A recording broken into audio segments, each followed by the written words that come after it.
Oi gente, meu nome é Eduardo Ox, eu sou o autor de um pacote para Emacs chamado EEV, que é um pacote que eu acho que é meio obscuro, porque apesar dele ser um pacote oficial da Emacs, não tem praticamente nenhuma menção a ele na rede, a não ser por coisas que eu escrevi. Mas ele é super fácil de instalar e tudo mais, e bom, o resto vocês vão ver daqui a pouco. Eu estou fazendo esse vídeo sem ensaiar quase nada, porque depois desse vídeo vai ter uma outra versão em inglês, que aí eu vou caprichar muito, vou botar legendas, vou revisar as legendas e tudo mais. Mas para algumas pessoas a versão em português vai ser melhor, e eu estou usando essa aqui como ensaio para outra. O título desse vídeo é Configuração sem mágica, um experimento com o EEV. Na verdade, esse vídeo é sobre um módulo do EEV chamado eevwconfig.el, onde a L é de Emacs Lisp. E esse wconfig quer dizer configuração para Windows. Então isso aqui é para Windows, para ser mais preciso, para o Windows da Microsoft. Bom, deixa eu apagar. Eu não tenho acesso a uma máquina com Windows, eu não sei direito interagir com as pessoas com Windows, não sei direito por quê. No início da pandemia eu até comecei a pesquisar coisas sobre autismo, porque eu achei que eu tinha alguns traços autistas, tipo detestar socializar em bares, coisas assim. E aí, outro dia eu me toquei de que talvez eu simplesmente não saiba socializar com pessoas com Windows, que usam Windows, aí elas me acham esquisito, aí eu fico sem jeito com elas também, aí nada funciona. Mas então, vamos passar para coisas práticas. Tudo que eu colocar aqui são umas roubalheiras que eu tive que fazer para poder simular isso aqui no Linux. Tá? Então isso aqui são coisas que vocês têm que ignorar quando eu rodar elas. E agora eu vou mostrar as coisas que são parecidas. Quer dizer, eu vou tentar mostrar como é que essa coisa aqui vai funcionar no Windows. Então deixa eu fazer umas configurações mágicas aqui, só um instantinho. Tá aqui. O eevwconfig.el é esse arquivo aqui. Eu acho que nesse momento eu consigo usar uma fonte maior para ele. Consigo. E deixa eu começar explicando ele aqui pela introdução. Primeiro, dá para aprender um bocado de coisa do EEV instalando simplesmente o Emacs e o EEV. Mas ele fica muito mais bacana quando você pode rodar algumas coisas extras nele, quando você pode usar ele para abrir coisas no browser, quando você pode usar ele para abrir vídeos, PDFs e coisas assim. E aí a documentação dele está... Mesmo o tutorial principal, que é esse Find EEV Quick Intro aqui, tem várias noções a coisas que chamam programas externos. Então, por exemplo, logo na seção 3.1 ele já fala como é que você pode abrir URLs usando o browser. E aí eu costumo usar um modo que não é o padrão, no qual eu posso selecionar que browser eu vou usar, com muito poucas teclas e tal. Além disso, tem uma parte importantíssima do EEV que é como é que a gente pode rodar programas como se fossem programas em terminais, só que num terminal dentro do Emacs. Deixa eu fazer um demo rapidinho aqui para quem nunca viu isso. Por exemplo, aqui eu vou abrir um terminal rodando Python e eu vou mandar os comandos para ele. Então eu vou mandar esses comandos daqui, linha a linha, simplesmente batendo F8 em cada linha. E aí repara que a gente definiu uma funçãozinha e depois a gente rodou uma função que testa, a gente rodou um print que testa essa função daqui. Voltando.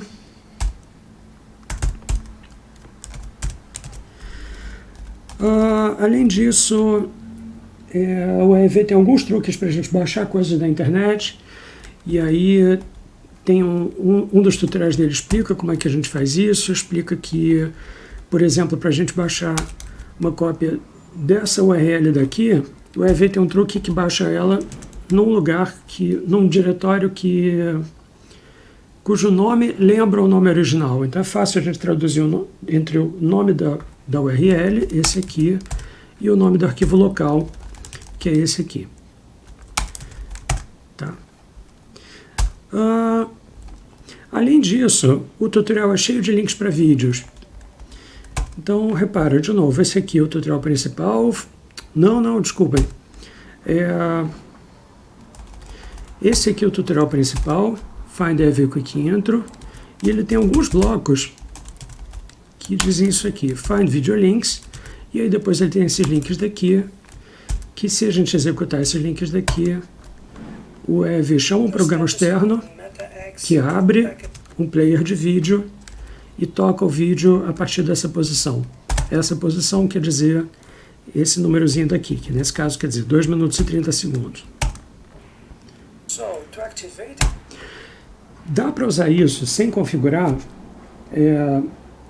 fazendo o Emacs abrir um browser, ao invés de abrir a cópia local do vídeo, mas pela minha experiência, pelo menos na minha máquina, que é bem lenta, para a gente abrir alguma coisa no browser, no YouTube, leva 30 segundos, e para a gente abrir a cópia local leva 3. Então é muito mais prático a gente configurar o sistema que baixa cópias locais dos vídeos e que toca elas com um player de vídeo chamado MPV.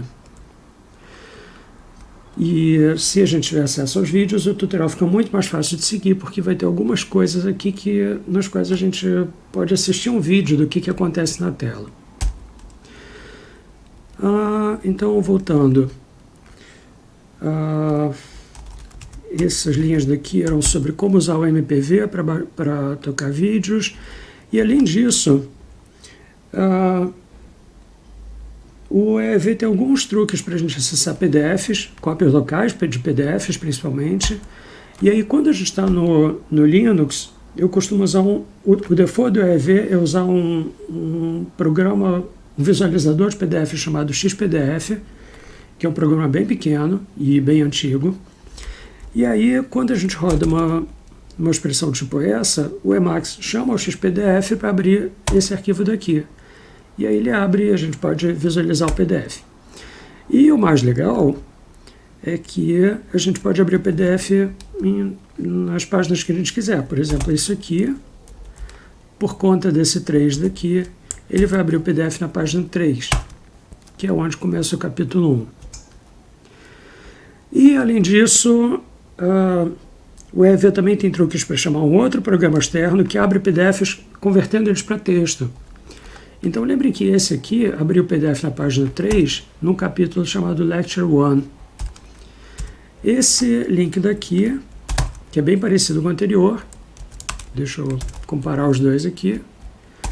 Esse link aqui, Find PDF Text, abre o mesmo PDF na página 3, só que ele abre a versão convertida para texto desse PDF. Então, deixa eu executar isso aqui.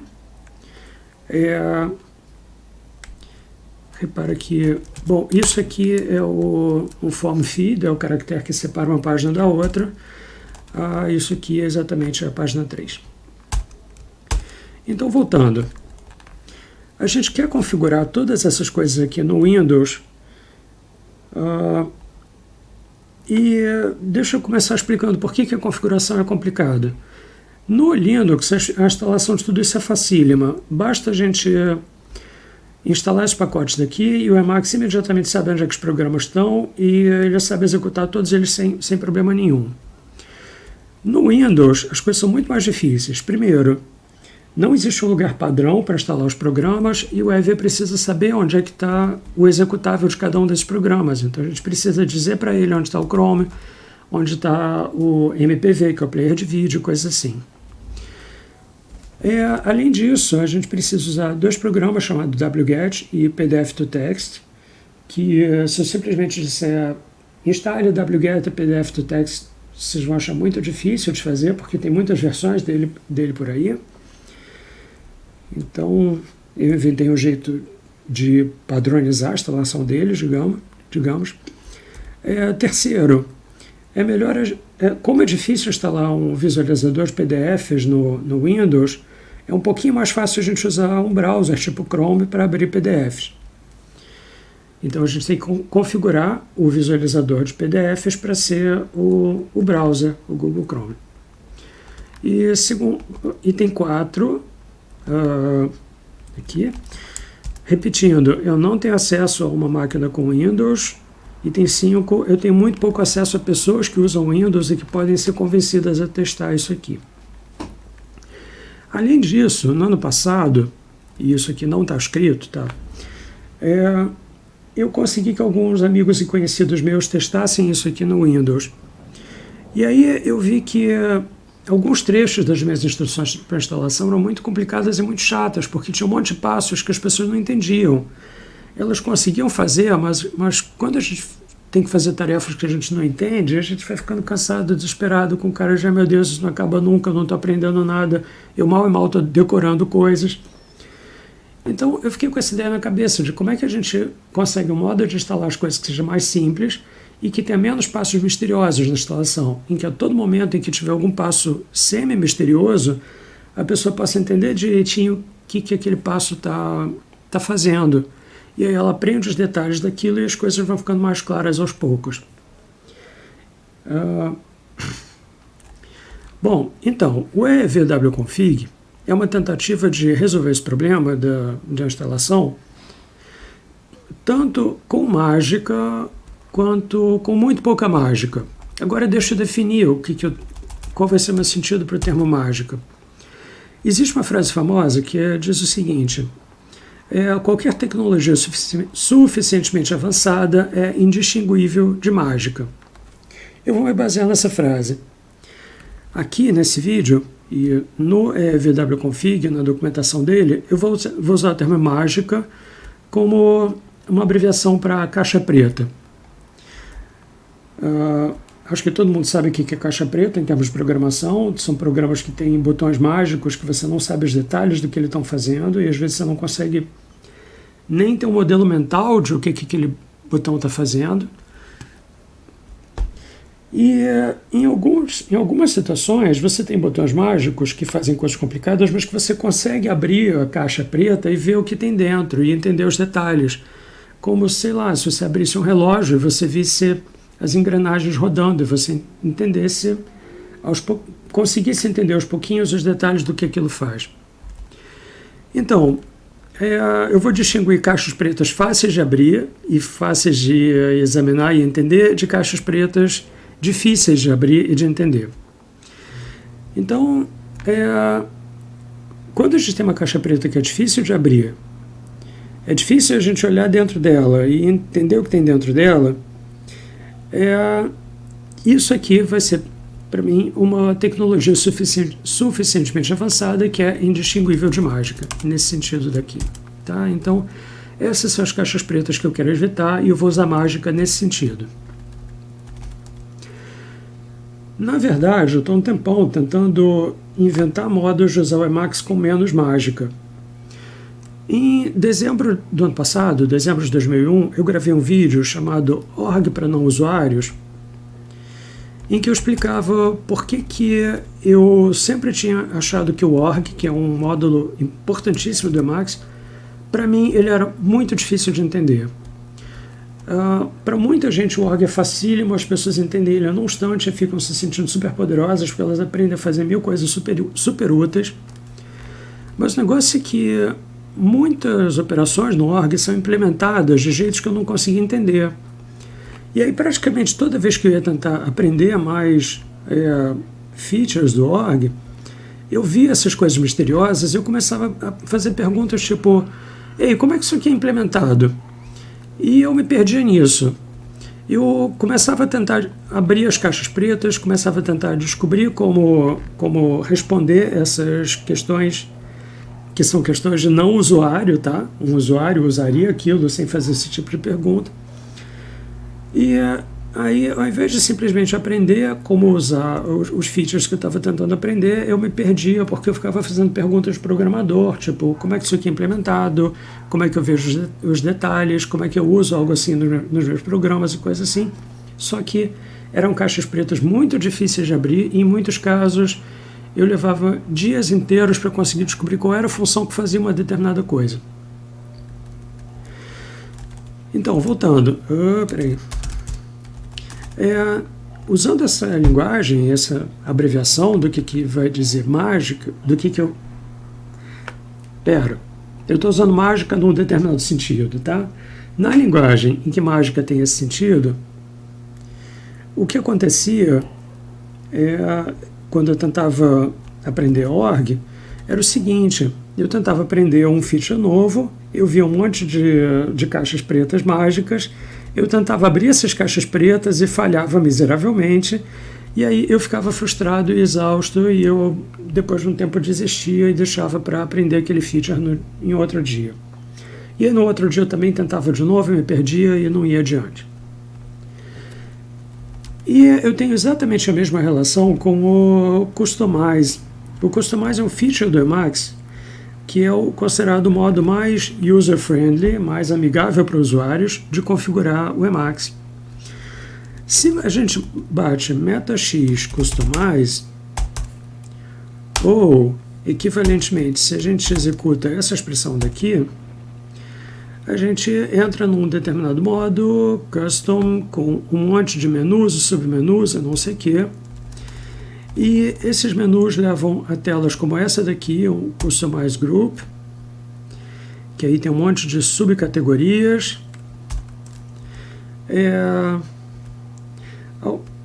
Às vezes elas levam a gente para telas como essa daqui, que customizam uma determinada variável, e aí as variáveis têm tipos de valores aceitáveis diferentes, e isso aqui tenta fazer com que a gente só possa colocar valores válidos.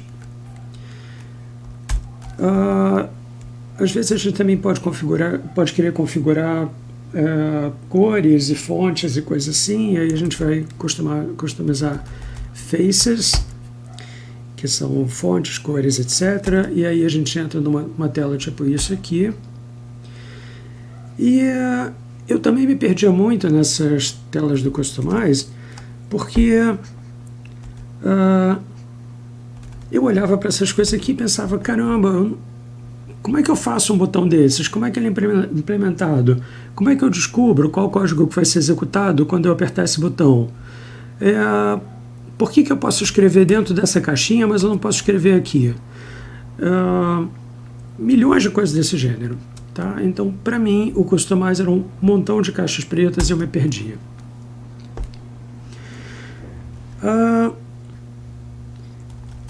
E aí, ao longo dos anos, eu experimentei com um monte de alternativas ao Customize. E há pouco tempo atrás eu fiz uma pagininha sobre isso. Deixa eu abrir a página. Ela é essa aqui. E aí tem uns screenshots de alguns experimentos que eu fiz, mas eu não vou entrar em detalhes agora. Deixa eu voltar para o Emacs. Bom, então fiz isso em abril de 2022. E alguns dias depois de eu fazer essa página, eu tive umas ideias novas e eu comecei a trabalhar no EEVWconfig, que é o que eu vou apresentar daqui a pouco. O EEVWconfig usa todas essas ideias de alternativas ao Customize, essas ideias que eu fui juntando ao longo de anos, e mais algumas ideias novas. E aí o lance é que o EEVWconfig pode ser usado tanto sem mágica, quanto com só um pouquinho de mágica. E os dois modos de usar o EEVWconfig criam buffers temporários que têm partes que fazem passos da configuração, vou mostrar isso daqui a pouco, e partes que têm links que abrem as caixas pretas, que levam a gente para a documentação, que fazem testes e mostram o resultado de uma determinada coisa e coisa assim.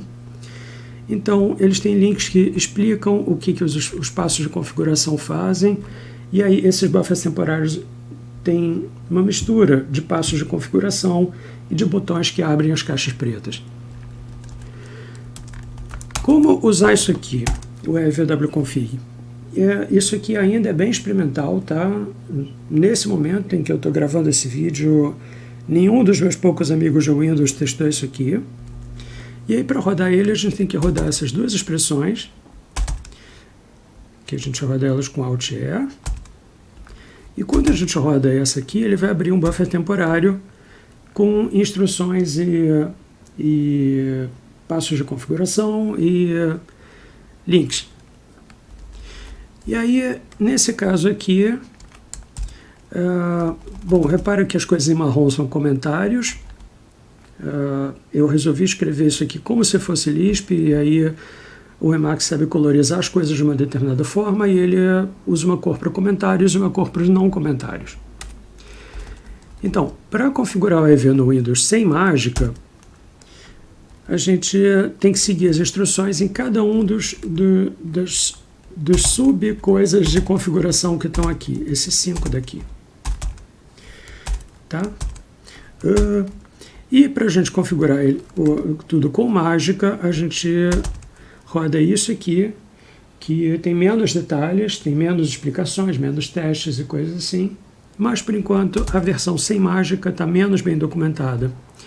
Então vou fazer o seguinte, eu vou descrever a versão sem mágica, que é essa daqui das 5 variantes do Find wconfig links. Só um instante, deixa eu lembrar o que eu tenho que fazer agora. Vou ter que fazer umas roubalheiras aqui, tá? Fingem que vocês não estão vendo isso. Isso aqui, deixa eu explicar de novo, isso aqui são roubalheiras que eu preciso fazer para o Linux se comportar mais ou menos como se fosse o Windows.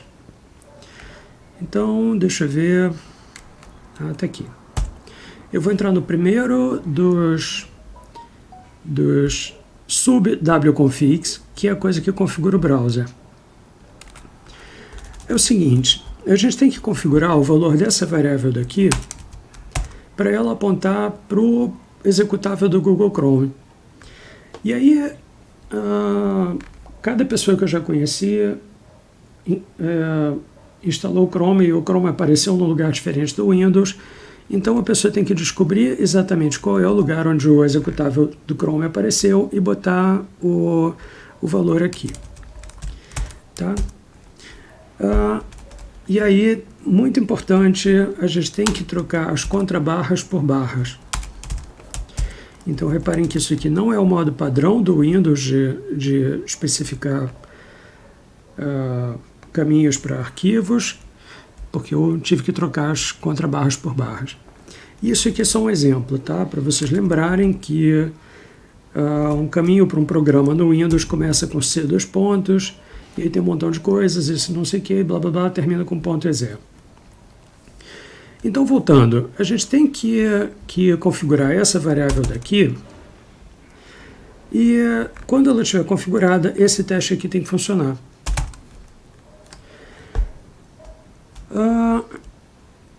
Então a gente vai ter que mudar o valor desse string daqui. Espera aí, só um instante, deixa eu mostrar uma outra coisa. Normalmente, quando as pessoas começam a usar o EV, elas primeiro rodam um tutorial muito básico e depois elas rodam um pouquinho de um tutorial que explica como a Emacs Lisp funciona. Então, para elas entenderem o básico da Emacs Lisp, elas vão rodar esse tutorial daqui e a seção 5 é sobre variáveis, e aí a gente vê como é que a gente pode mudar o valor de variáveis. Por exemplo, se a gente rodar isso aqui, o valor do A passa a ser 2. Então, se a gente rodar isso aqui, isso aqui vai nos dar o valor dessa variável. E aí, quando a gente executar isso aqui, o A vale 2 e o valor disso vai ser 20. Se eu rodo isso aqui, isso muda o valor da variável A para 3. Aí eu rodo isso aqui e ele diz que o valor da variável A é 3 e isso aqui vai dar 30.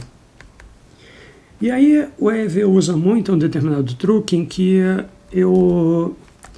a gente tem que escolher a ordem de executar as coisas. Se eu executo essa e pulo essa daqui e aí executo essas duas, o A vai valer 2. Então isso aqui vai valer 2 e isso aqui vai valer 20. Mas se eu executo as duas, primeiro essa e depois essa, a segunda sobrescreve o valor do A e o valor do A passa a ser 3. E aí, quando eu rodo isso aqui, o A passa a ser 3, o valor do A é 3 e o valor disso aqui é 30. Então a gente tem que usar exatamente essas mesmas ideias aqui. Assim que eu rodar essa expressão daqui, que tem duas linhas, O valor dessa variável vai mudar e vai passar a ser esse string grande daqui.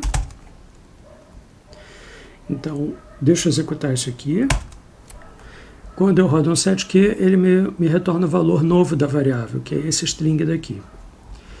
E aí, repara que se eu executar isso aqui, só isso aqui, o Emacs vai mostrar o valor dessa variável aqui. E o valor dessa variável não é esse. O valor dessa variável é esse que eu acabei de setar aqui. Então, reparem, eu vou executar isso e ele me dá essa coisa enorme daqui. E se a gente tiver com essa variável com o valor certo, que no meu caso é esse, se eu executar esse teste daqui, o teste vai funcionar no sentido... Opa, desculpa. Pronto. Se eu executar isso aqui, o teste vai funcionar e o Emacs vai pedir para o Chrome, que é um programa externo, abrir uma determinada página. Ele abriu, ó. Ele mostrou essa página aqui. Vamos voltar.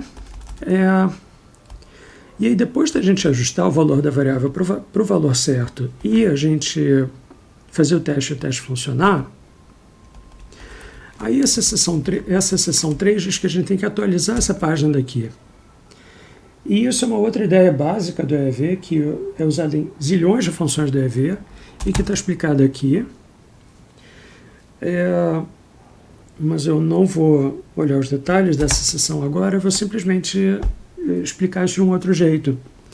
Essa página daqui, essa página temporária aqui, ela é gerada por um template. Esse template daqui, em alguns lugares, substitui um string pelo valor atual dessa variável daqui. Se eu rodar isso, eu mudo o valor dessa variável. Lembra desse slogan daqui? The first line regenerates the buffer. A primeira linha gera o buffer de novo.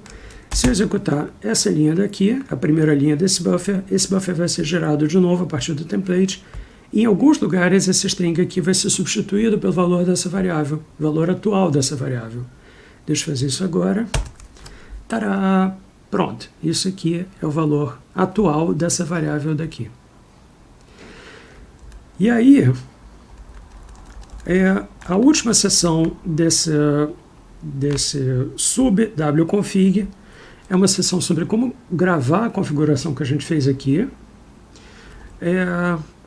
A gente vai gravar na init file, que é um arquivo que o Emacs lê toda vez que é iniciado, e aí ele executa as instruções nesse arquivo. Aqui tem uns linkzinhos que explicam o que é init file. A gente pode usar meta55j para acessar a init file. E as instruções dizem, copia a versão atualizada desse bloco daqui, atualizada no sentido de que isso aqui é o valor da variável, ou seja, é o caminho para o Google Chrome. A gente tem que copiar isso aqui, incluindo esses comentários daqui de cima, para a nossa init file. Então, vou marcar isso aqui. Se vocês forem iniciantes, talvez vocês tenham essas coisas aqui em cima. Isso aqui é chamado toolbar, isso aqui é chamado menu bar.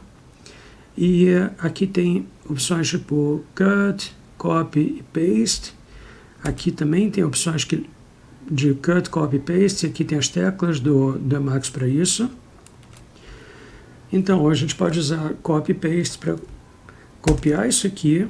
Aí a gente vai para a nossa init file, aqui. A minha é gigantesca, tá? E a gente vai copiar isso aqui para a nossa init file. Tá? Então isso é uma das ideias básicas do EEV-wconfig. E eu vou fazer um vídeo sobre o resto depois. Deixa eu interromper esse vídeo aqui agora.